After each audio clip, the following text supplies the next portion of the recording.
கண்ணியத்துக்குரியவர்களே, இதுதான் மரணத்தின் பாதையில் மனிதன் யஅலமு அன்னமல் ஹயாத்துத் துன்யா லஇபு வ லஹு, அறிந்து கொள்ளுங்கள், இந்த உலக வாழ்க்கை உங்களுக்கு நிரந்தரமானதல்ல. இந்த உலக வாழ்க்கையிலே நீங்கள் நிரந்தரமாக படைப்பதற்கு அல்லாஹ், நிரந்தரமாக வாழ்வதற்கு அல்லாஹ் உங்களை படைக்கவில்லை. இந்த உலக வாழ்க்கை வீணும் விளையாட்டும் தான். இந்த உலக வாழ்க்கை முடிக்கப்பட்டதற்கு பிறகு நீங்கள் அல்லாஹ்விடத்திலே கொண்டு செல்லப்படுவீர்கள். கண்ணியத்துக்குரியவர்களே, மரணத்தை நினைவு கூறுங்கள், மரணத்தை நினைத்து பாருங்கள். ஒரு நாள் எனக்கும் இந்த அழைப்பவர் அழைப்பார், என்னுடைய அழைப்பிற்கும் என்னையும் இந்த ஒரு மலக்கு அழைப்பார். அந்த மலக் நல்ல மலக்காகவோ சூரியனின் ஒளியை தன்னிடத்திலே கொண்ட மலக்காக இருக்கலாம், அல்லது இருளடைந்த முகங்களை தன்னிடத்திலே கொண்ட மலக்காக இருக்கலாம். இந்த இருவரில் ஒருவர் என்னை சந்திப்பார், என்னிடத்திலே சொல்லுவார், அல்ல உயிரே, அல்லாஹுடைய வணக்க வழிபாட்டில் ஈடுபட்ட உயிரே, இந்த உடம்பிலிருந்து நீ வெளியேறு என்று. அல்லது பாவம் செய்திருந்தால், பாவமான நிலையிலே அல்லாஹ் என்னுடைய மரணத்தை ஏற்படுத்தினால் அல்லாஹ் பாதுகாப்பானாக, கெட்ட உயிரே, அல்லாஹுடைய கோபம் உன் மீது இருக்கக்கூடிய நிலையிலே உடம்பிலிருந்து வெளியே வா என்று அழைப்பார்கள்.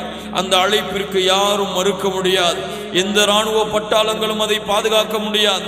எந்த மருத்துவர்களுடைய மருந்தும் அந்த நோயை தீர்க்க முடியாது.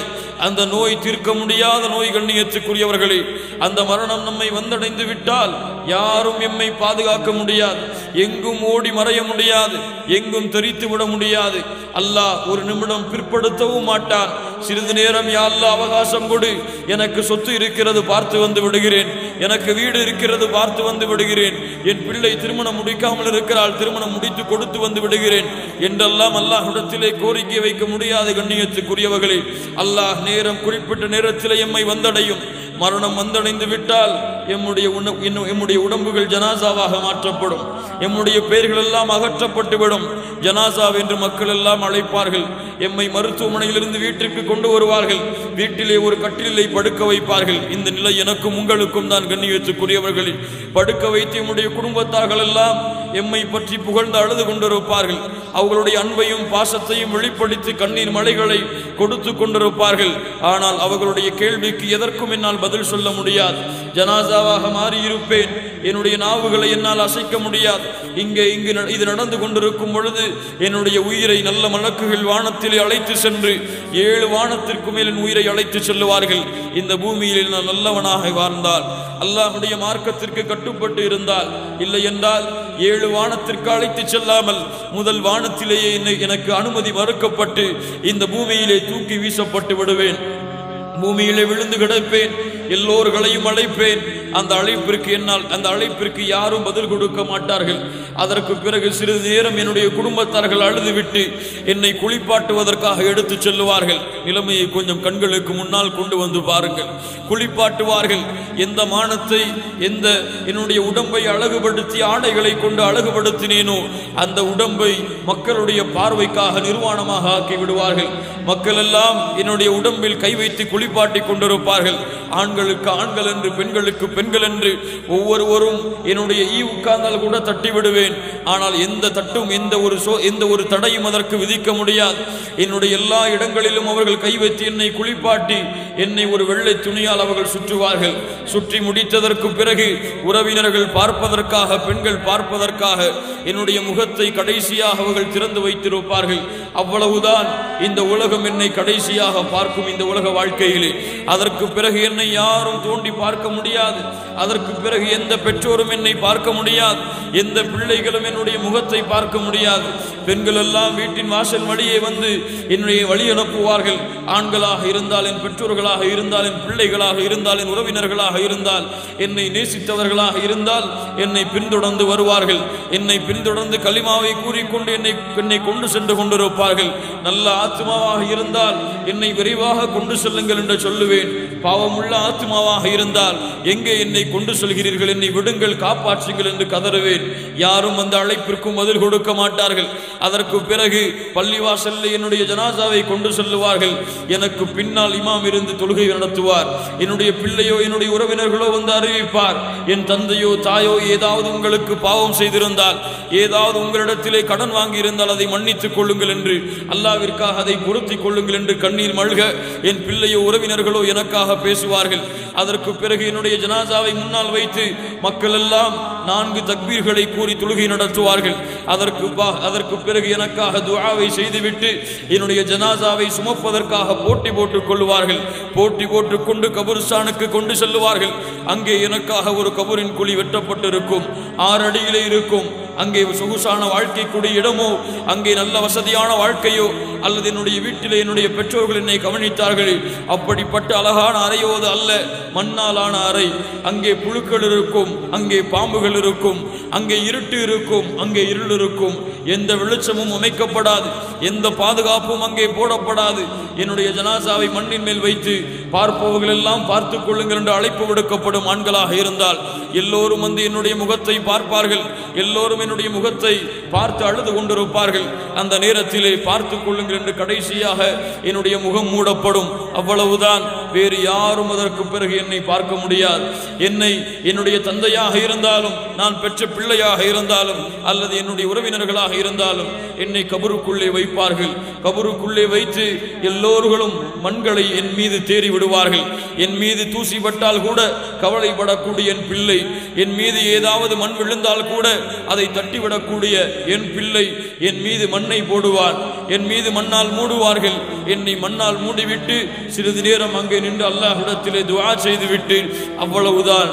என் உறவுகள், நான் பார்த்து வளர்ந்த உடம்புகள், நான் இல்லாமல் அவர்களால் இருக்க முடியாது என்று உலகத்திலே கூறிய உறவுகள் எல்லாம் என்னை விட்டு என்னை தனியாக வைத்துவிட்டு அந்த இருட்டின் அறையிலே என்னை அடைத்துவிட்டு அல்லாஹ்வை முன்னோக்கி என்னுடைய முகத்தையும் வைத்துவிட்டு சென்று விடுவார்கள்.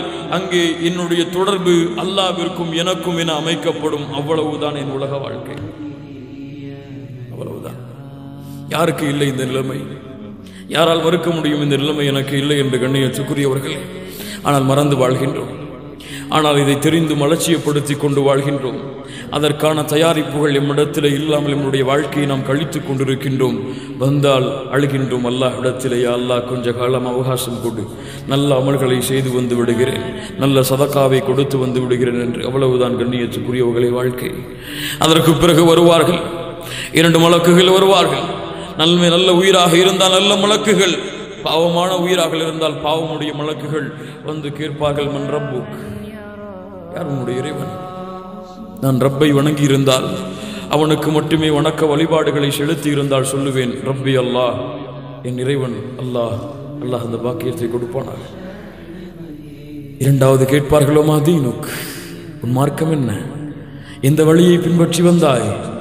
அல்லாஹுடைய மார்க்கத்தை பின்பற்றி இருந்தால், குர்ஆன் சுன்னாவை என் வாழ்க்கையாக்கி இருந்தால் சொல்லுவேன், தீனியல் இஸ்லாம், என் வழி அல்லாஹுடைய மார்க்கமாகிய இஸ்லாம்.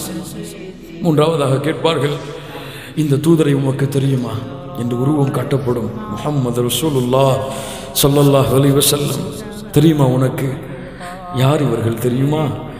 இவர்கள்தான் அல்லாஹுடைய நேசர், என்னுடைய விருப்பத்திற்குரிய தூதர் முஹம்மது ரசூலுல்லாஹ் ஸல்லல்லாஹு அலைஹி வஸல்லம். அவ்வளவுதான்.